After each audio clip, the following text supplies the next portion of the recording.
Eu fui fazer um samba em homenagem a Natal da malandragem que conheço de outros carnavais.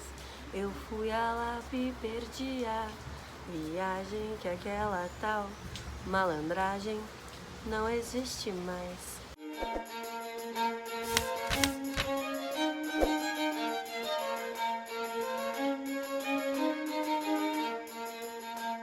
Bem-vindos ao B de Barbárie, eu estou aqui com vocês num cenário um pouco peculiar. Tá chovendo bastante, então espero que dê para ouvir a minha voz. Mas eu vim falar com vocês sobre a Ópera do Malandro. Esse livro aqui, eu acho que é um dos livros mais difíceis de falar até agora, assim. Eu acho que ele é o que traz mais elementos e o que, de certa forma, faz a gente voltar um pouquinho nos outros livros que a gente já falou nesse projeto. A Ópera do Malandro, ela é escrita em 78, se não me engano, e ela se passa em 1940, 42, 43, comecinho na década de 40, logo após o fim da Era Vargas, né? E é muito interessante porque isso já é trazido logo no início pra gente. A gente tem um texto de abertura do Luiz Werneck Viana, em que ele faz esse paralelo, essa colocação histórica da obra, que eu acho bastante complexa e que, como eu lembro, né, da minha primeira leitura, eu lembro de não ter entendido nada do que ele dizia ali. Eu li há mais de 7 anos, então essa com certeza foi uma releitura muito enriquecedora. Assim como outros livros do Chico, né, a gente já leu o Gota d'Água, que tem uma referência em Medea, a gente vai ler o Fazenda Modelo, que tem uma referência histórica no Revolução dos Bichos. E também aqui nós temos uma referência. Então, antes de começar o livro, o próprio Chico diz que ele se baseou em 2 livros. Um que é mais famoso, que é a Ópera dos Três Vinténs, do Brecht com o Kurt Weill, e também na Ópera dos Mendigos, do John Gray. Eu não li nenhuma das 2 referências. No vídeo do Nicolas, que já saiu, ele fala um pouco mais sobre essa influência de Brecht na obra, então eu sugiro que vocês deem uma olhadinha lá para dar essa complementada. Mas o que eu sei é que o Brecht é muito conhecido pela consciência de que a peça dele está acontecendo. E eu acho que isso é uma coisa que embrionária ali estava no Calabar. Porque em Calabar a gente tem a protagonista Bárbara, que ela conversa com a plateia no começo e ela retoma essa conversa no final. Mas é uma fala bem simples e bem curta. Aqui no caso da Ópera do Malandro, existe uma certa discussão no começo do livro sobre, esse aqui é o patrocinador, esse aqui é o escritor da peça. E aí essas mesmas pessoas aparecem como atores na peça e em um dado momento no final, rompe-se com o final para ter uma discussão entre os atores. E como essa consciência dos atores e do público de que estão vendo uma peça joga com a realidade, né? Isso tudo é uma herança brechtiana, né?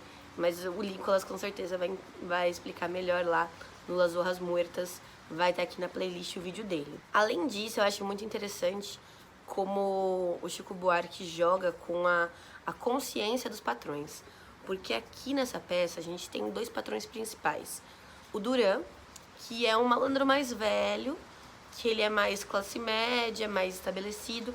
Ele trabalha como gigolô, né, basicamente, só que ele tem todas as prostitutas dele ali na folha de pagamento, com direitos trabalhistas e tudo mais.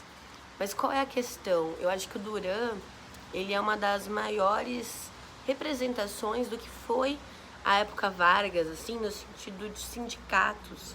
O que o Vargas fez quando estava no poder foi exatamente trazer o poder dos sindicatos para o Estado, para exercer um trabalho de controle social sobre a população trabalhadora.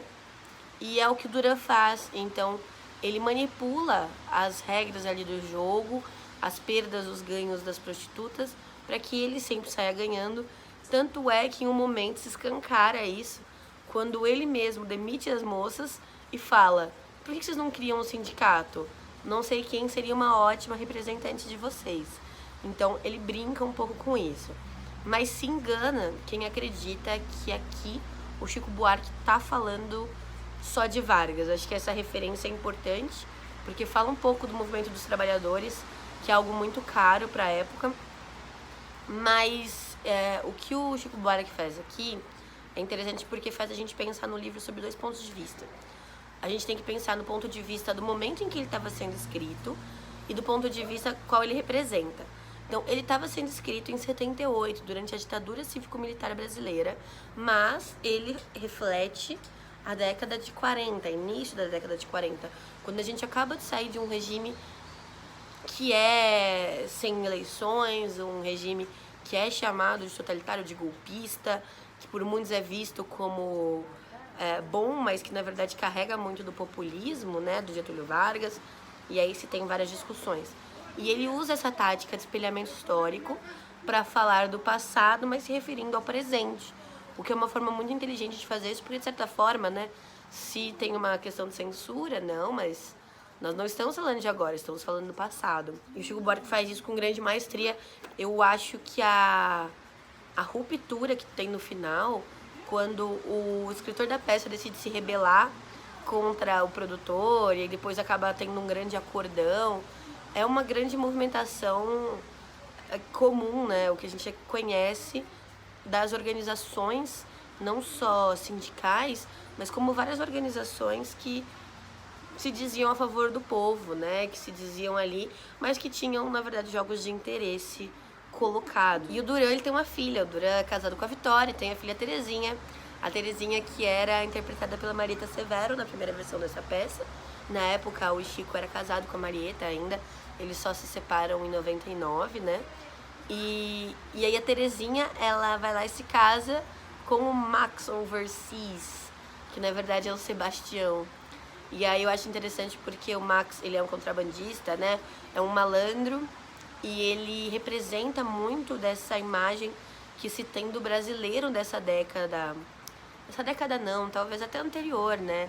Década de 40, 50, 60, esse malandro brasileiro que tem tantas representações das mais agressivas e mais violentas, mais, como eu posso dizer, mais criminosas, até as mais fofinhas, como o Zé Carioca da Disney, não é mesmo? Até a nossa representação na Disney é a representação do malandro. Então, principalmente porque existe essa figuração, né, do carioca, da praia, da marginalidade, que é muito presente nessa obra, até porque ela se passa basicamente num covil de contrabando e em prostíbulos. Então é bem interessante que a gente faça essa formulação do imaginário mundial do que era o brasileiro. O Max apresenta muito bem isso, principalmente por causa dos seus estrangeirismos. Ele mostra essa questão de como se vingou a americanização, ou melhor, a estadunidensização, talvez, porque essa questão da imposição da cultura estadunidense sobre o Brasil, como ela vingou muito. Então o Max, ele além de pegar um nome para si, que é um nome estrangeirizado, ele chama todos os seus capangas por nomes assim. Então tem um que é Philip, ele chama de Philip Morris. Aí o outro é o Ben, ele chama de Big Ben. E ele vai fazendo referências e ele transforma, principalmente, personagens e pessoas em marcas e produtos. Isso é muito interessante, porque é uma representação muito clara do que é feito no capitalismo, né? A transformação de pessoas em lucro. E aí a gente tem essa história se desenrolando, com o casamento escondido de Terezinha com o Max, porque o Duran não vai aceitar. E aí a gente tem a estrutura do texto em 3 partes, né? O primeiro ato, em que a gente conhece os protagonistas e a gente tem o casamento do Max e da Terezinha.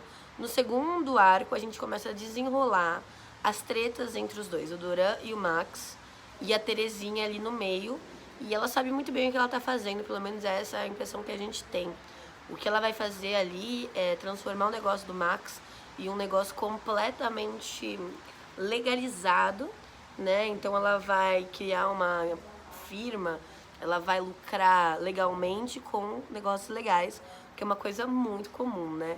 A música que eu cantei no começo do vídeo, que é a ópera do malandro mesmo, ela diz depois, né, que tem malandro candidato a malandro federal. E ele tá fazendo, assim, uma referência a essa característica que a gente tem de colocação dessas personagens em espaços de poder. Não só como grandes mercadores, como grandes capitalistas, né, mas também como grandes políticos. E ela vai tentar fazer isso com o Max. A gente não vê isso acontecendo, mas a gente vê o começo disso lá no finalzinho, quando o Duran aceita, de repente, o casamento de Terezinha e Max. E não é tão de repente assim. Nesse entremeio da história tem os grandes desdobramentos. A gente descobre que o Max também tinha um casamento com a filha do delegado, e é por isso que ele não ia preso, eles são amigos de infância. E o delegado é muito interessante, porque o delegado chama Chaves, mas ele tem um apelido que é Tigrão, mas ele também é chamado de Tigresa. E é muito interessante como o Chico Buarque usa essa diferenciação aqui, quando ele diz, quando ele quer menosprezar e quando ele quer levantar a bola desse delegado. Todos os personagens ao redor fazem essa brincadeira do feminino e masculino, o que diz muito sobre o patriarcalismo da nossa sociedade, não é mesmo? Outra personagem que também tem uma questão de gênero muito interessante é a Geni, que todos devem conhecer pela música Geni e o Zeppelin. A Geni, ou Genivaldo, né? Não fica muito claro em momento nenhum se diz o que a Geni é, mas por um contexto de sexualidade, identidade de gênero e espaço marginal, deduz-se que a Geni é uma travesti, então. E ela responde por Genivaldo. Acho que é muito interessante que a gente consiga ver essa parte do livro pela ótica da época. Já é muito representativo que o Chico Buarque coloque como uma das personagens mais importantes desse livro uma protagonista travesti, né? Que faça essa representação. Eu não acho que ele recai em grandes erros, mas que ele representa muito bem como esses personagens eram vistos e tratados na sociedade brasileira daquela época. Então não acho que seja uma falta do Chico aqui não ter uma reivindicação de que fosse chamada de Geni e não de Genivaldo, como ela é várias vezes, porque até hoje as pessoas que convivem com pessoas travestis, trans, chamam a pessoa pelo nome de nascença e não pelo nome social. E, é claro, é erradíssimo, mas o Chico não ofende quando faz isso, ele representa o que acontece. Uma coisa que eu percebo nesse livro é que as músicas são muito mais importantes aqui. Primeiro porque me deu a impressão de que havia mais músicas mesmo, e depois eu acho que elas dialogaram tão bem quando eram conversas principais e também serviram como pano de fundo. Por exemplo, tem uma parte aqui em que as prostitutas estão trabalhando e uma delas cantarola folhetim. Eu acho que essa ambientação que o Chico dá com as músicas é bem mais forte, o que faz todo sentido, já que esse livro traz ópera no próprio nome, não é mesmo? Nessa minha edição é também interessante que temos as partituras no final e temos fotos da peça original. Então, conforme você vai lendo, você tem aqui, por exemplo, a Marieta Severo de Terezinha casando com o Max Overseas, que eu não me recordo o nome do ator, eu vou pegar aqui, porque no início a gente tem a ficha, né, da peça de teatro. E o Max foi, então, foi feito pelo Otávio Augusto. Então temos Marieta Severo e Otávio Augusto aqui na foto, como todas as outras da peça original. Eu acho isso bem bacana. Enquanto eu fui lendo a primeira vez, eu lembro que eu deixei o computador ligado e eu ia vendo pedaços da peça original, o que é muito foda, né? Porque a gente encontra as coisas no YouTube. Eu lembro que alguns eu não encontrei, mas aí eu conseguia ouvindo em outros discos do Chico, o que é muito legal. Eu descobri também que essa peça foi a estreia da Elba Ramalho no cinema. Ela faz a personagem Lúcia, se eu não me engano, que é a filha do Tigrão, Tigresa / Delegado Chaves. Deixa eu checar aqui. Isso, a Elba é a Lúcia. Então ela tem uma cena de treta muito legal com a Marieta Severo, que eu adoraria ter visto no teatro. E eu acho que essa peça aqui, sem dar nenhum spoiler, nesse final que tem essa disrupção do momento da peça, do presente momento, ela fala muito sobre a manifestação popular, né? Em toda a peça existem muitas provocações, tanto do Max quanto do Duran, com relação a reivindicar seus direitos.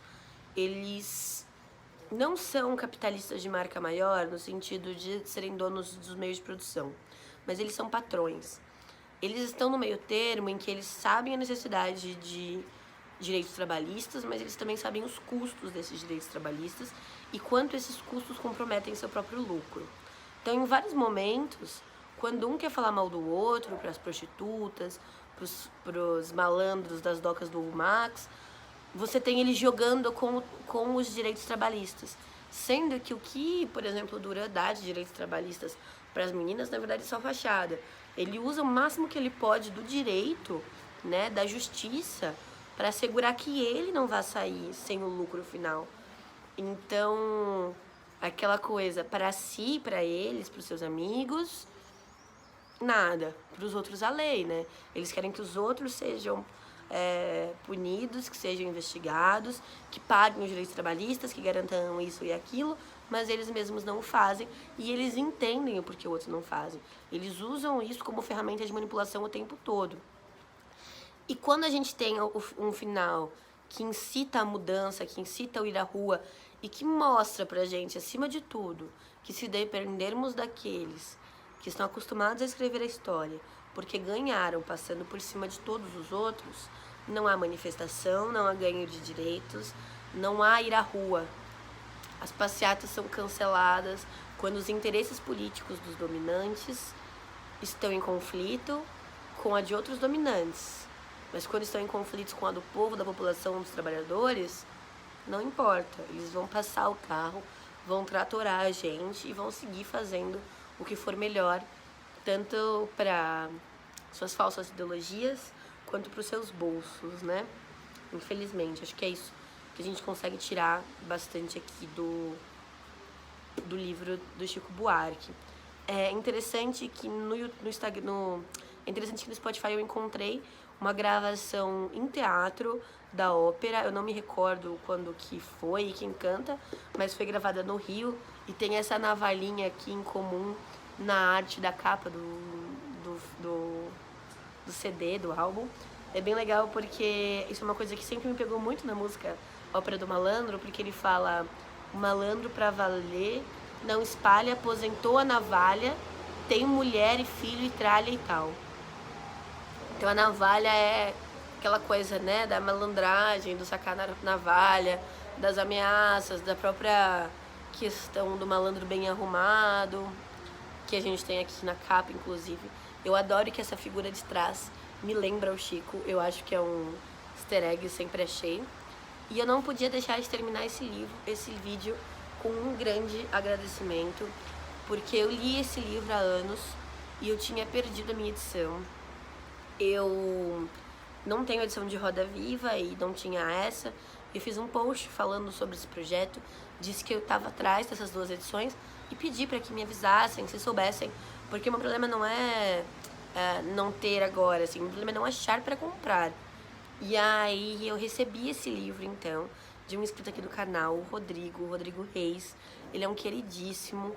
Ele comprou esse livro num sebo e mandou que imprimissem um bilhete dele pra mim.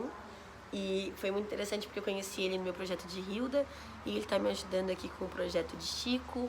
Eu fiquei muito emocionada com a carta, eu fiquei muito emocionada por ter recebido esse livro. Eu guardei, usei até de marcador durante a minha leitura. Eu vou guardar aqui dentro com muito carinho. E é um livro que vai ganhando significado político com o tempo.